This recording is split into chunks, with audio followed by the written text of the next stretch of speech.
নমস্কাৰ প্ৰিয় দৰ্শক, মই শেৱালী। আমাৰ চেনেলৰ অন্য এটি ভিডিঅ'লৈ আপোনাক স্বাগতম জনাইছোঁ। 2025 বৰ্ষৰ 6 অক্টোবৰ সোমবাৰৰ দিনাখন আমাৰ সকলোৰে ঘৰত মা লক্ষ্মীৰ পূজা কৰা হ'ব। প্ৰতিজন ব্যক্তিয়ে কামনা কৰে যে মা লক্ষ্মীয়ে যাতে তেওঁলোকৰ ঘৰখন টকা-পইচা, ধন-সম্পত্তিৰে ভৰাই তোলে। তেওঁলোকৰ ঘৰখনত যাতে টকা-পইচা আৰু ধন-সম্পত্তিৰ কেতিয়াও অভাৱ নহয়। প্ৰিয় দৰ্শক, শাস্ত্ৰত কোৱা হয় যে লক্ষ্মী পূজাৰ দিনাই দেৱী লক্ষ্মীৰ আবিৰ্ভাৱ হৈছিল। গতিকে আপুনি যদি আৰ্থিকভাৱে উন্নতি কৰিব বিচাৰিছে, ধন প্ৰাপ্তি কৰিব বিচাৰিছে, নাইবা মা লক্ষ্মীৰ আশীৰ্বাদ পাব বিচাৰে, তেন্তে এই লক্ষ্মী পূজাৰ দিনাখন আপুনি কিছুমান কাম কেতিয়াও কৰিব নালাগিব। প্ৰিয় দৰ্শক, এই লক্ষ্মী পূজাৰ দিনাখন আপুনি জানিতে নাইবা অজানিতে এনে কিছুমান কাম কৰে যাৰ ফলত আপোনাৰ ঘৰখনত চৰম দৰিদ্ৰতাই দেখা দিয়ে। এই কামসমূহ কৰাৰ ফলত মা লক্ষ্মী ৰুষ্ট হয়, যাৰ ফলত আপোনাৰ ঘৰত কেতিয়াও মা লক্ষ্মীয়ে বাস নকৰে। সেইবাবেই লক্ষ্মী পূজাৰ দিনাখন জানিতেই হওক বা অজানিতেই হওক, আপুনি কেতিয়াও এই ভুলসমূহ কৰিব নালাগে। প্ৰিয় দৰ্শক, এই ভিডিঅ'টো সম্পূৰ্ণকৈ চাব আৰু আপোনাৰ প্ৰিয়জনৰ লগত কথাখিনি শ্বেয়াৰ কৰি দিব। যদি ভিডিঅ'টো চাই আপোনাৰ কিঞ্চিত হ'লেও উপকৃত হ'ল বুলি ভাবিছে, তেন্তে কমেণ্টত জয় মা লক্ষ্মী বুলি লিখিবলৈ একেবাৰেই নাপাহৰিব। প্ৰিয় দৰ্শক, আজিৰ এই ভিডিঅ'টো শাস্ত্ৰ অনুযায়ী প্ৰস্তুত কৰা হৈছে। শাস্ত্ৰত কোৱা মতে মা লক্ষ্মীয়ে লক্ষ্মী পূৰ্ণিমাৰ দিনাখন কি কাম কৰিলে মা লক্ষ্মীয়ে বেয়া পায়, লগতে আপুনি লক্ষ্মী দেৱীৰ পূজাৰ দিনাখন কি বস্তু খালে লক্ষ্মী দেৱীৰ কৃপাৰ পৰা বঞ্চিত হ'ব, আমি এই ভিডিঅ'টোৰ জৰিয়তে সেইবোৰৰ বিষয়ে আপোনালোকৰ লগত সুন্দৰভাৱে আলোচনা কৰিম। গতিকে আপুনি ভিডিঅ'টো স্কিপ নকৰাকৈ শেষলৈকে চাই থাকিব। ভিডিঅ'টো আপুনি আধৰুৱাকৈ চালে আপুনি বহুতো নজনা কথা নজনাকৈয়ে থাকিব, যাৰ ফলত আপুনি গোটেই বছৰটোৰ বাবে ধন, টকা, অন্ন বস্তুৰ অভাৱ অনটনৰ সন্মুখীন হৈয়েই থাকিব লাগিব। সেইবাবেই আপুনি আপোনাৰ ঘৰখন উন্নত কৰিবৰ বাবে পূৰ্বতকৈ বেছি মা লক্ষ্মীৰ কৃপা পাবলৈ এই ভিডিঅ'টো সম্পূৰ্ণকৈ চোৱাটো অত্যন্তই জৰুৰী।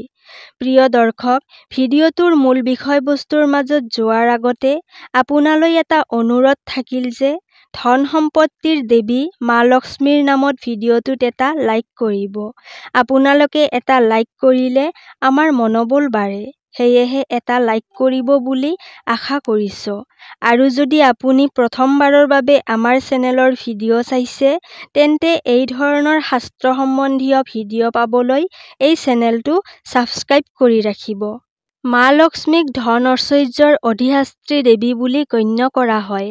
লক্ষ্মী দেৱীক যিখন ঘৰত ভক্তি মনেৰে তথা নিয়ম নীতি মানি পূজা কৰা হয়, সেইখন ঘৰত ধন সম্পত্তিৰ লগতে প্ৰতিজন ব্যক্তিৰ জীৱনটো সুখ সমৃদ্ধিৰে ভৰি পৰে।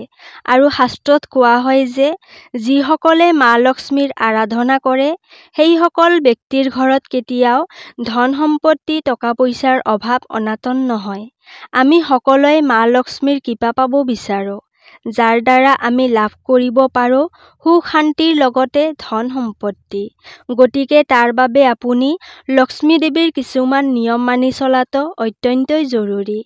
আমি আজিৰ ভিডিঅ'টোত যি কেইটা কামৰ বিষয়ে ক'ম, এইকেইটা কাম আপুনি কেতিয়াও এই লক্ষ্মী পূজাৰ দিনাখন নকৰিব।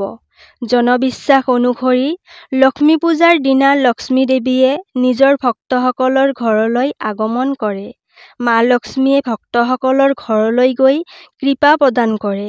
গতিকে এনে পৰিস্থিতিত যদি আপুনি এনে কিছুমান ভুল কৰি থাকে, তেনেহ'লে আপোনাক লক্ষ্মী দেৱীয়ে কেনেদৰে কৃপা প্ৰদান কৰিব?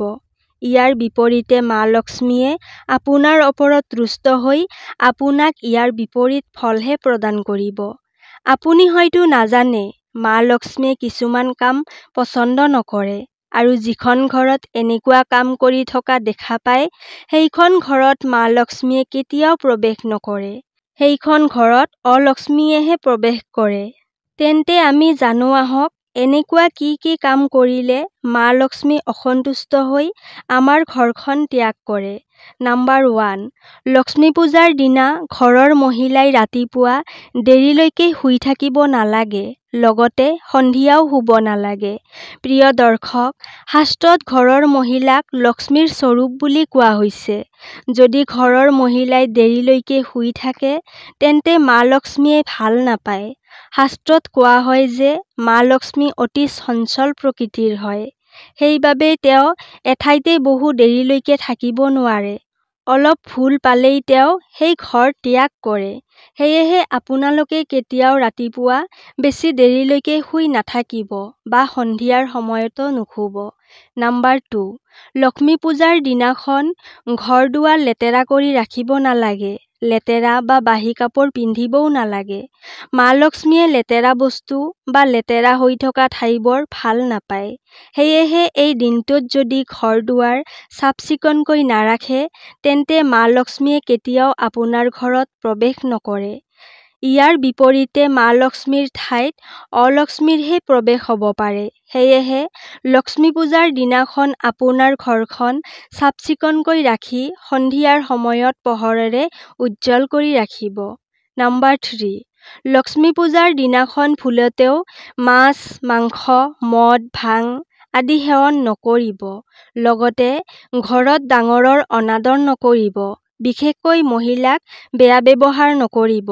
প্ৰিয় দৰ্শক, পাৰিলে এই দিনটোত সম্পূৰ্ণ ব্ৰত পালন কৰিব লাগে। ব্ৰত পালন কৰিব নোৱাৰিলে নিৰামিষ আহাৰহে গ্ৰহণ কৰিব। কিন্তু ভুলতেও এই দিনটোত মাছ, মাংস গ্ৰহণ নকৰিব। যদিহে আপোনালোকে পাৰে এই দিনটোত নহৰু, পিঁয়াজ, মচুৰ দাইল ইত্যাদিও এৰাই চলিব। নাম্বাৰ 4, এই লক্ষ্মী পূজাৰ দিনটোত ঘৰলৈ অহা ভিক্ষাৰীক বিমুখ নকৰিব আৰু ঘৰত আনৰ গৰু আহিলে নামাৰিব। ইয়াৰ পৰিৱৰ্তে গৰুটোক কিছু হ'লেও খাদ্যবস্তু খুৱাব। প্ৰিয় দৰ্শক, এই দিনটোত দান দক্ষিণা কৰিলে অতি শুভ ফল পোৱা যায় বুলি কোৱা হৈছে। নাম্বাৰ 5, লক্ষ্মী পূজাৰ দিনটোত ক'লা বস্তু পিন্ধি পূজা নকৰিব। ইয়াৰ সলনি ৰঙা, হালধীয়া, গোলাপী আদি ৰঙৰ বস্ত্ৰ আপোনালোকে ব্যৱহাৰ কৰিব পাৰে। কিন্তু আপোনালোকে পূজাৰ সময়ত ক'লা ৰঙৰ বস্ত্ৰ ব্যৱহাৰ নকৰিব। ইয়াৰ লগতে পূজাৰ সময়ত বা সেৱা লোৱাৰ সময়ত চামৰাৰ বস্তু লগত নাৰাখিব, যেনে চামৰাৰ বেল্ট, মানিবেগ ইত্যাদি। প্ৰিয় দৰ্শক, লগতে আৰু এটা কথা, এই দিনটোত আপোনালোকে জুৱা খেলা, ধাৰ লোৱা, ঋণ দিয়া আদি কামৰ পৰা বিৰত থাকিব আৰু লগতে কামনা বাসনাৰ বলি হৈ মৈথুন কাৰ্যত লিপ্ত নহ'ব। এনেকুৱা কৰিলে কিন্তু মা লক্ষ্মী অসন্তুষ্ট হয় বুলি কোৱা হৈছে আৰু সেই সময়ত মা লক্ষ্মীয়ে সেইখন ঘৰ ত্যাগ কৰে বুলি কোৱা হৈছে। প্ৰিয় দৰ্শক, এইবাৰ আমি জানো আহক শাস্ত্ৰ অনুযায়ী কেনেধৰণৰ মহিলাই মা লক্ষ্মীক পূজা কৰিব নালাগে। কেৱল মা লক্ষ্মীৰ পূজা বুলিয়েই নহয়, এনেধৰণৰ মহিলাই যিকোনো ধৰণৰ পূজা কৰিলেই কোনো ধৰণৰ কামত নাহে বুলি কোৱা হৈছে। মাহেকীয়া হোৱা সময়ত কোনো মহিলাই পূজা-পাঠ কৰিব নালাগে বুলি কৈছে। এনে সময়ত যদি আপুনি পূজাৰ লগত সম্পৰ্কিত কাম কৰে তেন্তে আপোনাৰ ঘৰত কোনোদিনেই মা লক্ষ্মীৰ প্ৰৱেশ নহয় বুলি কোৱা হৈছে।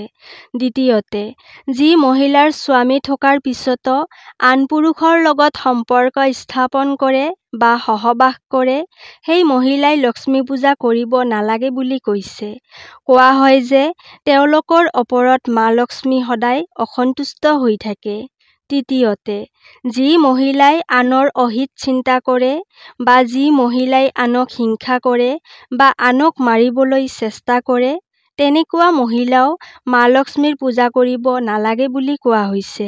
প্ৰিয় দৰ্শক, কেৱল মা লক্ষ্মীৰ পূজাই নহয়, এনেকুৱা ধৰণৰ মহিলাই যিকোনো ধৰণৰ পূজা-পাঠ কৰিলে কামত নাহে বুলি বাস্তুশাস্ত্ৰত উল্লেখ কৰা হৈছে।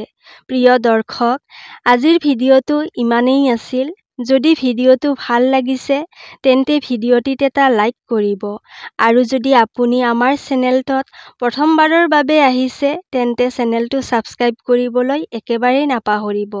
তেতিয়াহ'লে আজিলৈ ইয়াতেই সামৰিছোঁ। কাইলৈ পুনৰ লগ পাম আন এটি ভিডিঅ'ৰ সৈতে। ধন্যবাদ।